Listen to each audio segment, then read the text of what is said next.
Pois é, Vanessa, tem que saber combinar até na hora de preparar a alimentação, é isso? Com certeza, faz toda a diferença. Então, a simples presença do nutriente que está presente nos alimentos, na nossa dieta, não significa que ele vai ser absorvido e metabolizado por nosso organismo. Ele depende de vários fatores. E aí que a gente entra muito com a biodisponibilidade dos alimentos, dos nutrientes, que é um assunto muito comentado na nutrição funcional, que a gente trabalha bastante no consultório. Então, existem combinações que favorecem e fazem a gente armazenar mais vitaminas, mais sais minerais e mais fibras, e tem combinações que devem ser evitadas, que a gente vai trabalhar bastante aqui hoje para o pessoal evitar, tá? Então vamos começar dizendo o que deve ser evitado, o que não combina, o que concorre, alimentos entre si que concorrem e que podem trazer menos benefícios para o nosso organismo. Isso, até mesmo prejuízos para a nossa saúde, tá? Então a gente nunca deve ter uma alimentação excessiva no mesmo nutriente. Esse excesso de nutrientes pode diminuir a absorção de outros nutrientes. Então sempre é interessante uma alimentação variada, principalmente de 2 em 2 dias, ou até mesmo todos os dias, tá?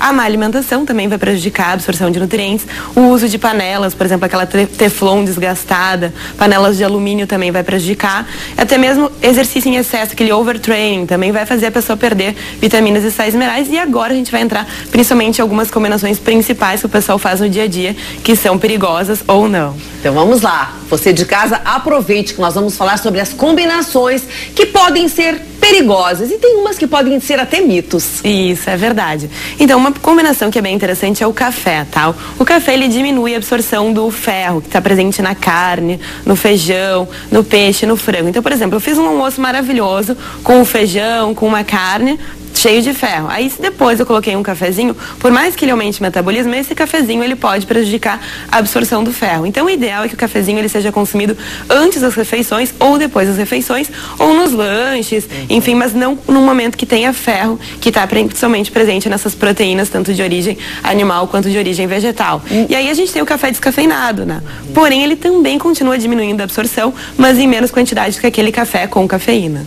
Geralmente o cafezinho é logo após a refeição. Se der um espaço, assim, tem algum tempo que seja ideal para que ele possa continuar fazer parte, né, da rotina? O brasileiro adora um café. É verdade, no mínimo 40 minutos. 40. Isso é só porque a gente está realmente pensando na biodisponibilidade dos nutrientes. Se a pessoa tem bastante ferro, enfim, não está preocupada, uma pequena quantidade sim. O problema são os excessos. Excesso de café com certeza vai prejudicar na absorção do ferro. E o refrigerante?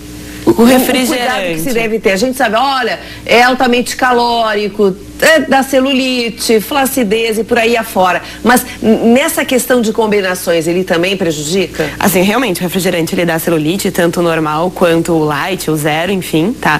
E ele deve ser evitado sim, principalmente nas refeições onde a gente combinou vários nutrientes interessantes, porque ele tem fatores antinutricionais que vão diminuir a absorção. Então, o refri jamais quando a gente combina uma refeição perfeita. Eu digo, o refri tem que consumir isoladamente, tá? Na nossa dieta, ou quando eu realmente vou comer uma alimentação não tão saudável, que isso a gente pode de vez em quando. Por exemplo, vou comer uma pizza, a pizza não tá cheia de vitaminas e cheia de sais minerais. Então, nesse momento, eu até poderia combinar com refri e de preferência o zero para não ter açúcar. Mas quando eu fiz uma combinação maravilhosa, cheia de nutrientes, evitar o refri com certeza, tanto light quanto zero. Mais algumas dicas, Vanessa?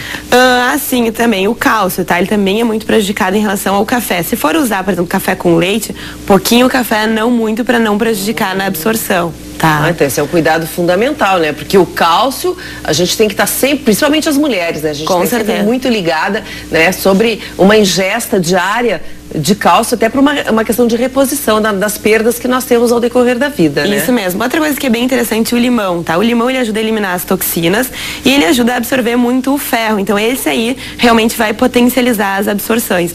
Então, na hora do almoço, passar um limãozinho em cima da salada, da carne. Um peixinho. Perfeito, bom, né? Maravilhoso. Não consigo colocar, não gostei do gosto do limão, de repente fazer uma limonada com uma água sem gás de preferência, tá? Com o limão, mas de repente o adoçante sucralose, sempre adoçante sucralose. Isso também é interessante lembrar. Adoçantes com aspartame, ciclamato, eles causam inflamações e podem diminuir a absorção dos nutrientes.